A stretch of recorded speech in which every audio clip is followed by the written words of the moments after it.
Friends, hello, it's me, your resident grandpa of the NHL community these days. I feel like I'm really not that old, but I was just thinking about this. I started the video. Who are some of your favorite, I would say, up and coming YouTubers in the NHL community? Maybe they just kind of emerged in the last 1 to 3 years. Cause I keep thinking, I keep seeing a lot of the same people that were around even when I started. Like, you know, they was older than I was when I was there. It's like, we're getting old. Getting old out here. I can't wait though. Yeah, I'm interested to see you guys' answers. I love the idea of seeing some fresh faces, some people get some opportunities, and people trying to bring some fresh ideas to the franchise, different styles of entertainment. Absolutely love it. But we're talking about, speaking of old, we are bringing back a classic. It's been some years now since we have done a team of all first overall draft picks and seeing how they perform.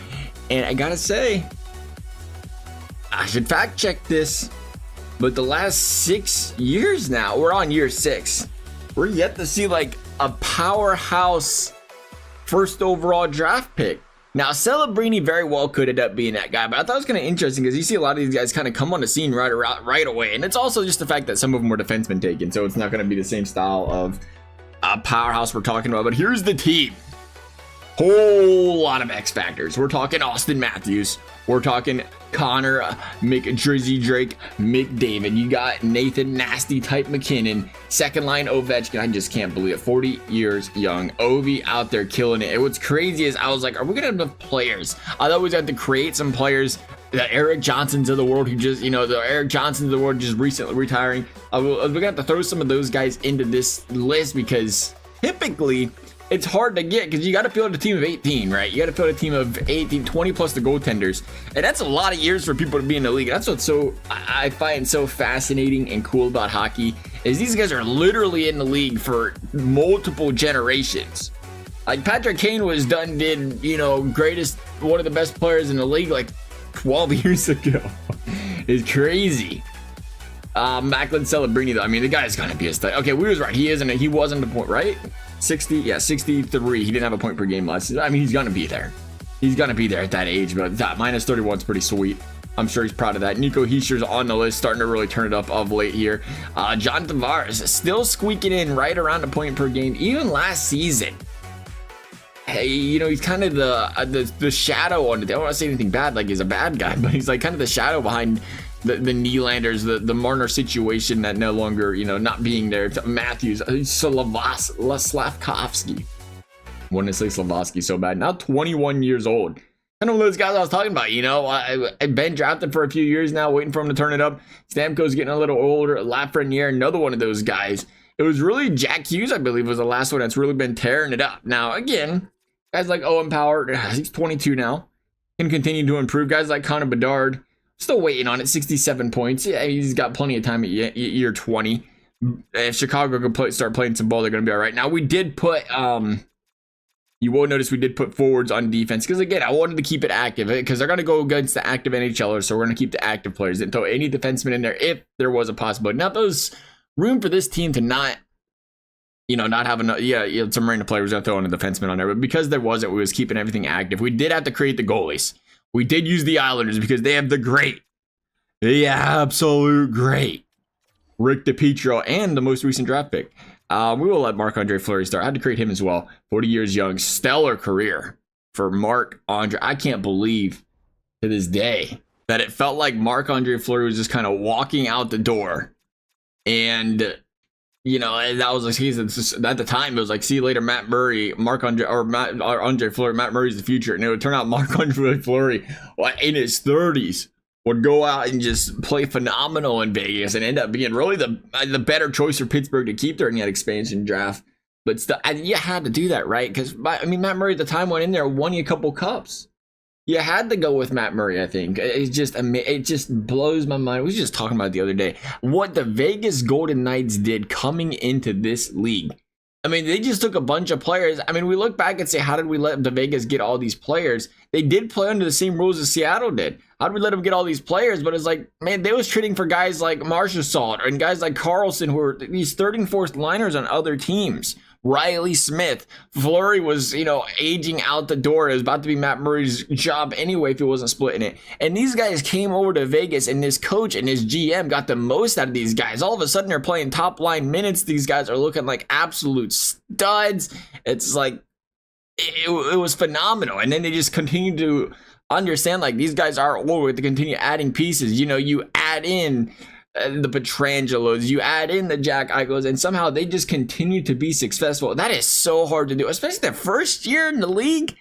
You're going to get a bad draft pick going forward because you're in the playoffs, and you have to somehow build the youth from within late in the draft, and they find a way to continue to still be competitive. I mean, just one of the most phenomenal GMing, coaching, ownership situations. I shouldn't even say coaching. They've been through 3 coaches. They're cutthroat. One of the most phenomenal GM and ownership duos I can recall ever seeing in any sport.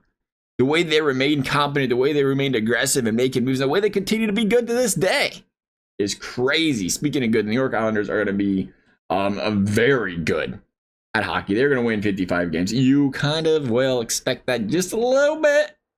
Just a little bit when, all first round draft picks. Nasty Nate, 125 points plus 45 and 37 Genos. Looks like Matthews led the team in goals, tied for the league with Alex Ovechkin. Much better on a plus minus side though. A couple guys over 100 points. Usually pretty hard to slow a team like that down. I completely stand. How the bad guys look on a team? Shafee. Buddy, that's all right. It's all right. You're young. You're young. You're learning. I'd be kind of scared if I was an 18-year-old playing with these guys. I was gonna say I would fall straight on my face on the ice, but I would do that with my mom holding my hand because I can't skate. It's okay. Let's take a look. I'm assuming we dominated the league. There's literally nobody within. 55 points isn't that dominant. Did we win the Presidents Clinch Conference? I'm not seeing for sure.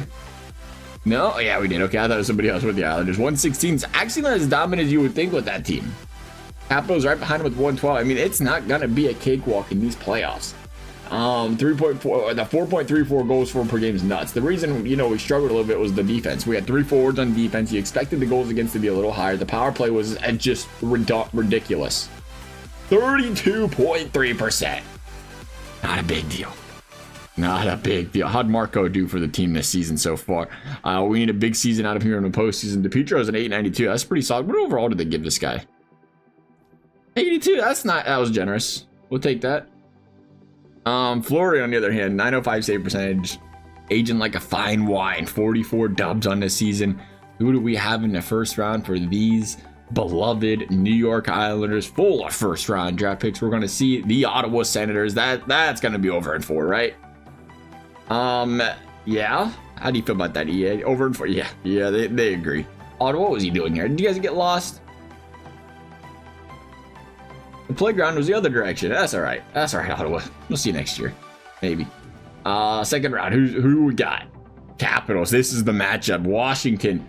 Nasty. Had a great season. All of a sudden getting humbled. Down 3-0 after the first 3, and they're gone in 4. This Islanders team is running through the playoffs. Tampa, a juggernaut of its own over the years. Can they slow down the New York Islanders? This might be the most dominant performance in a sim we've seen in a long time. We have not been doing the sims as much. Like, we're going to get back to these bad boys. Because back in the day, I mean, 116 points. Oh, this team was only a 90 overall, by the way. I mean, they typically put up a fight. There was no fight. There was no reason to stop at any point in time and jump into the game. It was never close. They didn't lose a game. I've never seen anything like that. In the times we've done this, I've never seen a team 16-0 the playoffs. But we've done team of all 99s get bounced in the second round. Maybe the sim engine's improving. Sign of something there. Art Ross going to Nasty Nate. Hart Memorial, Nasty Nate. James Norris did go to McCarr. Didn't quite get the Norris. And that's going to happen. Some good defensemen. A lot of good defensemen don't get taken first overall. Lady Bing, McKinnon, Demidov. I got the Calder. That's right. He was third line mini. I was gonna say, where's Shafee at? Conn Smythe going to Ovi, dominant in the playoffs. The Vezina, Montebo, Jennings going to Kemper, Slavin getting a master, Don Selke going to Parkov, even though he wasn't supposed to be playing. That's all right. We'll let it slide. Ted Lindsay got the McKinnon, Pasternak got the Maurice Richard for most goals, and that is going to wrap things up for this video. As always, if you guys enjoyed the video, I'd appreciate you liking, subscribing. You never have to. Thank you for watching. We'll see you next time.